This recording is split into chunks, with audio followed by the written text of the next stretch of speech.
Hello students, आज मैं आप लोगों के लिए एक ऐसा टॉपिक लेकर आया हूं जो आपको बहुत डरा रहा है। बहुत कंफ्यूजन है मार्केट में, बहुत डाउट्स हैं लोगों के अंदर। यूपी पीएससी असिस्टेंट प्रोफेसर का जो 2025 में एग्जाम होने वाला है, जिसका नोटिफिकेशन अब से कुछ ही दिनों में आने वाला है। सितंबर में ऐसी बात हुई थी कि नोटिफिकेशन आ जाएगा। वो जो एग्जाम होगा वो कैसे होगा? 2 चरणों में होगा, 3 चरणों में होगा? और अगर रिटन हो गया तो हमारा क्या होगा? तो ये सारी चीजें जो है, क्या उसमें डायरेक्ट सिलेक्शन की भी व्यवस्था रखी गई है या डायरेक्ट इंटरव्यू से भी अपॉइंटमेंट होगा क्या? ये सारी बातों पे मैं डिस्कशन करूंगा और आपका जो कंफ्यूजन है उसको दूर करूंगा बहुत जल्दी से। ठीक, बहुत शॉर्ट वीडियो रखेंगे लेकिन पूरा देखिएगा, क्या पता कौन सी बात आपको यहां पर पता चल जाए। ठीक है, ये तो आप पक्का हो गया है कि यूपीपीएससी अपना असिस्टेंट प्रोफेसर का जो एग्जाम है वो कराने वाला है। तो इसका मतलब ये है कि अब आप लोगों को पूरी तरह से तैयार हो जाना चाहिए। और जितने बच्चे अभी तक सोच रहे थे ठीक कि आएगा होगा जब कर लेंगे, तो वो मत कीजिए, क्योंकि बहुत सारे स्टूडेंट्स जो हैं वो असिस्टेंट प्रोफेसर का बैच ऑलरेडी ले चुके हैं, क्योंकि अभी सेल चल रही थी। तो कहीं आप पीछे ना रह जाएं। ठीक, तो ये भी मेरा फर्ज है कि मैं आप लोगों को जागरूक करता रहूं। चलिए, तो यूपी पीएससी की भर्ती जो है सरकारी कॉलेज में, उत्तर प्रदेश लोक सेवा आयोग अपनी चयन रणनीति में कर रहा है बदलाव। क्या चेंज कर रहा है? Revamping the selection strategy. UP PSC जो उसका पुराना समय में सिलेक्शन क्राइटेरिया हुआ करता था, वो आने वाले समय में नहीं रहेगा। हमको कैसे पता चलता है? बहुत सारी न्यूज सर्कुलेट हुई है। एक न्यूज टाइम्स ऑफ इंडिया की सबसे ऑथेंटिक न्यूज मानी जाती है, बहुत ऑथेंटिक न्यूज चैनल माना जाता है। तो मैं आपको यहां पर टाइम्स ऑफ इंडिया का ये पेपर भी दिखा देता हूं। टाइम्स ऑफ इंडिया के पेपर में जैसे ही ये न्यूज छपी, हड़कंप मच चुका है। लोगों की दुकानें बंद होने को आ गई कि अब रिटन एग्जाम की तैयारी कैसे कराएंगे। तो इन्होंने साफ साफ लिख दिया है कि 3 स्टेज सिलेक्शन प्रोसेस होगा, बिल्कुल ठीक उसी तरह जैसे कि सिविल सर्विसेज यानी पीएससी कराता है।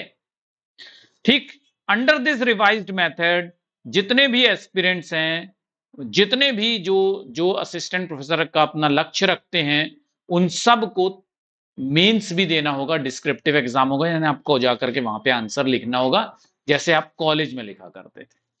लेकिन जैसे आप कॉलेज में लिख कर आए हैं, कॉपी भर के आए हैं, क्या उस तरह से आपका क्वालिफाई हो जाएगा? तो यहां पर एक बहुत बड़ा प्रश्नवाचक चिन्ह लग जाता है, क्योंकि आप लोग जब कॉलेज में पढ़ाई करते हैं तो आप केवल नंबर लाने के लिए पढ़ते हैं। और यहां पर जब आपका एग्जाम होता है तो आपके बहुत सारी चीजों पर मार्क्स होते हैं, जिसमें से प्रेजेंटेशन जो होता है और नॉलेज जो होता है वो बहुत इंपॉर्टेंट रोल निभाता है।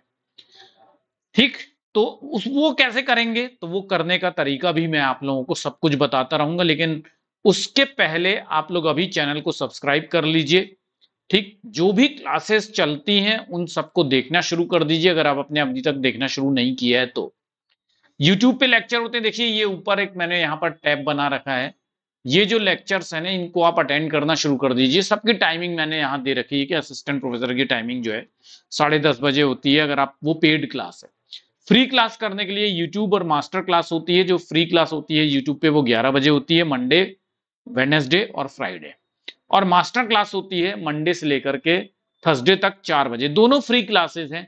ठीक, बहुत सारे इंपॉर्टेंट क्वेश्चंस मैं कराता हूं, डायरेक्टली आपको एग्जामिनेशन में जो क्वेश्चंस हैं वो देखने के लिए मिलते हैं। ठीक, पेड क्लास जो होती है मंडे से लेकर फ्राइडे तक होती है, 2 बजे तक होती है। असिस्टेंट प्रोफेसर की क्लासेस हफ्ते में 2 दिन चल रही हैं।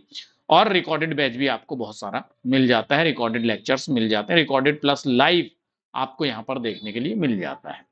3 चरणीय मॉडल आपको प्रस्तुत किया जा रहा है यूपीपीएससी के द्वारा। वो क्या होगा? प्रारंभिक वस्तुनिष्ठ स्क्रीनिंग परीक्षा होगी, यानी जो आप देते आए हैं आज तक, ओएमआर शीट भरते आए हैं, वो आपको सबसे पहले भरना होगा। ठीक, प्रिलिमिनरी ऑब्जेक्टिव स्क्रीन, जब आप इसमें पास हो जाएंगे, इसमें सफल हो जाएंगे, तब आपको देना होगा रिटन एग्जाम। अगर आप उधर ही फेल हो जाएंगे तो फिर रिटन एग्जाम देने का आपको मौका नहीं मिलेगा, मेंस डिस्क्रिप्टिव एग्जाम, यानी आप कंपटीशन और टफ हो जाएगा। समझ गए आपको? तो आपको प्रिलिमिनरी क्वालिफाई करना जरूरी है, वो मिनिमम एलिजिबिलिटी है, तभी आपको मेंस देने के लिए मिलेगा। और जब आप मेंस क्वालिफाई करेंगे यानी मुख्य परीक्षा पास कर लेंगे, उसके बाद ही आप इंटरव्यू में बैठ पाएंगे, साक्षात्कार में बैठ पाएंगे। यही सच है, यही सत्य है। इसके अलावा अगर आपको कोई कुछ भी बता रहा है तो समझ लीजिए कि आपको भटका रहा है। यही सत्य है, यही होने वाला है। और आप बोलेंगे कि सर अभी सिलेबस रिलीज नहीं हुआ तो कैसे तैयारी शुरू कर दें। सिलेबस हमको पता है, आपको भी पता है, सबको पता है कि वही सिलेबस रहने वाला है, लेकिन बस चेंज ये आने वाला है कि मुख्य वर्णनात्मक परीक्षा होने वाली है और हमने जो सिलेबस डिजाइन किया है स्टूडेंट, उसके बाहर यूपीपीएससी क्वेश्चन नहीं पूछेगा। ये बात तय है, क्योंकि पीएससी इसने लिख दिया है कि पीएससी में जिस तरह का एग्जाम होता है उसी तरह का एग्जाम होगा, यानी सिलेबस भी वही फॉलो किया जाएगा। ये बात समझ लीजिए, किसी भी सब्जेक्ट से आप आते हैं, ठीक, सिलेबस वही फॉलो किया जाएगा। तो स्टूडेंट्स ये बातें मैं आपको बताना चाहता था और ये मैंने यहां पर लेकर आया है। देखिए रिक्रूटमेंट बॉडी जो है वो यूपीपीएससी है और पीएससी के तर्ज पे एग्जाम लेगी। पहले स्क्रीनिंग होगा, मेंस होगा, फिर उसके बाद इंटरव्यू होगा। यानी कि पहले वही ओएमआर शीट जैसे आप करते आए हैं, मल्टीपल चॉइस क्वेश्चंस होंगे, बहु विकल्पीय प्रश्न होंगे और फिर उसके बाद मुख्य परीक्षा में आपको बैठना होगा। अगर आप बहुविकल्पीय परीक्षा में आप पास हो जाते हैं तभी आपको मुख्य परीक्षा देने के लिए मिलेगी और फिर उसके बाद आपका साक्षात्कार होगा। ठीक, तो स्टूडेंट अगर आप क्लास टाइमिंग्स नोट कर लीजिए, फ्री और पेड की दोनों। पेड क्लास ज्वाइन कर लीजिए, ऐसे मौके बार बार नहीं आते हैं जीवन में।